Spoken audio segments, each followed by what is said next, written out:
نماز کسوف اور خسوف۔ کسوف سورج گرنے کے وقت جماعت کے ساتھ 2 رکعت نماز مسنون ہے۔ اللہ کی قدرت کی 2 بہت بڑی نشانیاں ہیں، سورج، چاند، اور کبھی ایسا بھی ہوتا ہے کہ یہ بے نور ہو جاتے ہیں۔ سورج جیسی روشنی، سورج اپنی روشنی کھو بیٹھتا ہے، چاند اس کی روشنی ختم ہو جاتی ہے اور کھلی آنکھوں نظر آتی ہے کہ دن روشن ہے اور وہاں تاریکی چھا جاتی ہے، اندھیرا چھا جاتا ہے۔ کسوف، سورج گرہن، چاند گرہن۔ تو اس سلسلے میں ہماری دین نے ہماری رہنمائی فرمائی ہے کہ یہ اللہ کی قدرت کی نشانیاں ہیں، اور ان کا کسوف اور ان کا خسوف ہونا، اس کا تعلق کسی کی زندگی اور موت سے نہیں ہے۔ یہ در حقیقت اللہ کی قدرت ہے، اور یہ اللہ اپنی قدرت دکھاتے ہیں کہ قیامت کے دن بھی یہ ساری چیزیں اپنی روشنی کھو بیٹھیں گی۔ اللہ کے لیے ایک لمحے کے لیے ایسے پر نور چیزوں کی روشنی سلب کرنا کوئی مشکل نہیں ہے۔ اس موقع پہ رسول اللہ صلی اللہ علیہ وسلم نے جو تعلیم دی ہے وہ اللہ کی طرف رجوع کرنے کی تعلیم دی ہے۔ غلط فہمیاں ہیں لوگوں میں عام طور پہ کہ سورج گرہن ہو رہا، اب یہ عورت بھی باہر نہیں نکل سکتی، اب یوں بھی نہیں ہو سکتا، اب ایسا بھی نہیں ہو سکتا۔ یہ چیزیں بھی ہمارے معاشرے میں پھیلی ہوئی ہے، اور دوسری طرف لوگ اسے تماشا بنا لیتے ہیں، دوربین کے ذریعے اس کو دیکھنے لگ جاتے ہیں۔ تو دونوں غفلت کی نقشے ہیں۔ حقیقت کیا ہے؟ اس موقع پہ اللہ کی طرف رجوع کرنا، نماز کا اہتمام کرنا۔ رسول اللہ صلی اللہ علیہ وسلم اس موقع پہ نماز کا اہتمام فرمایا کرتے تھے۔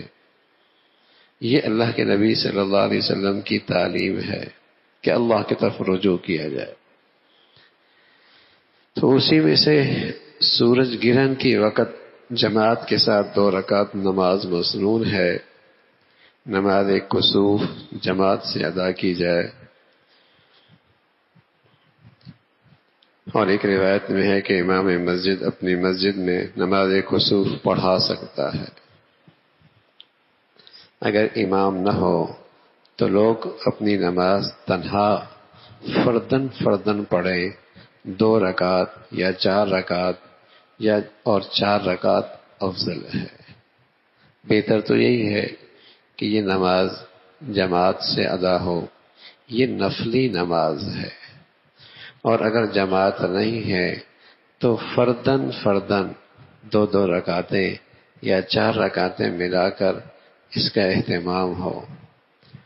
عورتیں یہ نماز تنہا پڑھے ہیں، عورتیں بھی اپنے گھر میں اس کا اہتمام کر سکتی ہیں۔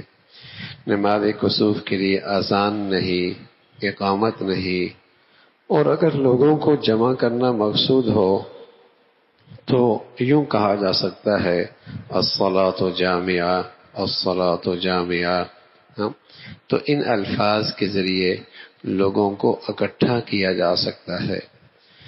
نماز کسوف میں بڑی بڑی صورتوں مثلا سورہ بقرہ وغیرہ پڑھنا، رکوع اور سجدوں کو بہت لمبا کرنا، یہ فرض نہیں ہے، واجب نہیں ہے، بہتر ہے، سنت ہے۔ اللہ کے نبی صلی اللہ علیہ وسلم نے طویل قیام اور طویل رکوع اور سجدے کو پسند فرمایا، اور قرات ایسا بھی بتائی، اور اسے بآواز بلند بھی پڑھ سکتے ہیں۔ نماز کے بعد امام کو چاہیے کہ دعا میں مصروف ہو جائے، سب مقتدین آمین آمین کہیں۔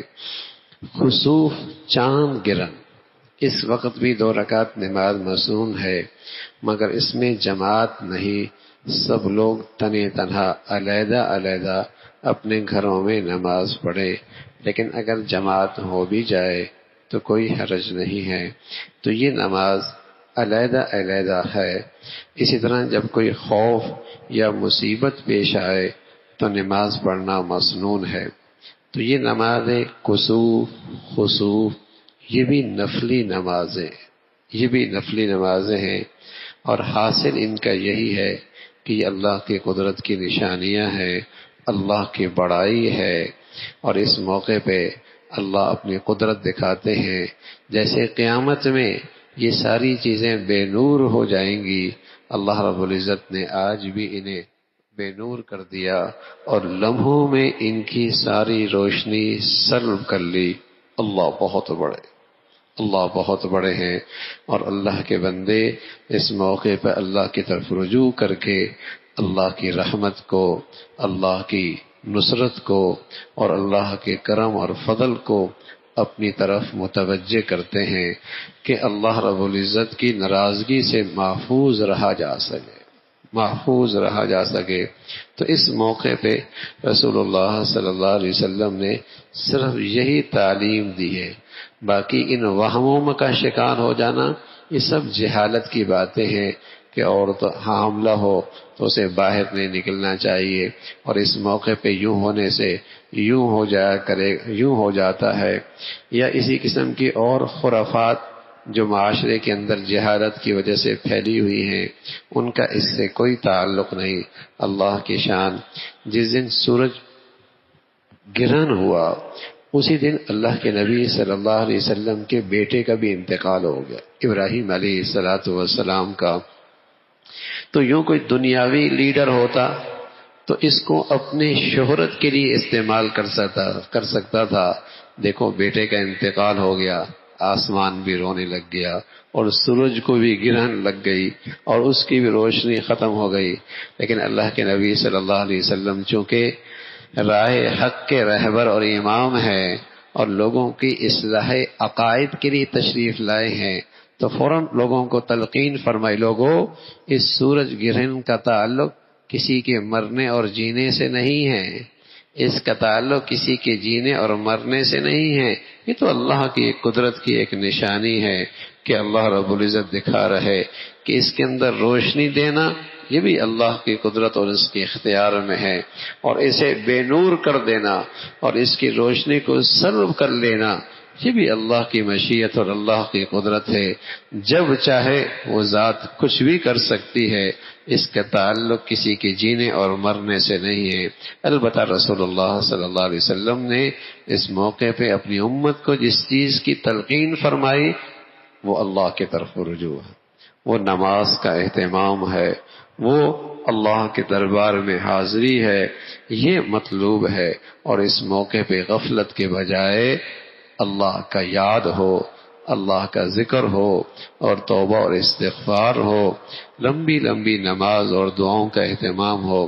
اللہ رب العزت اہتمام نصیب فرما دے۔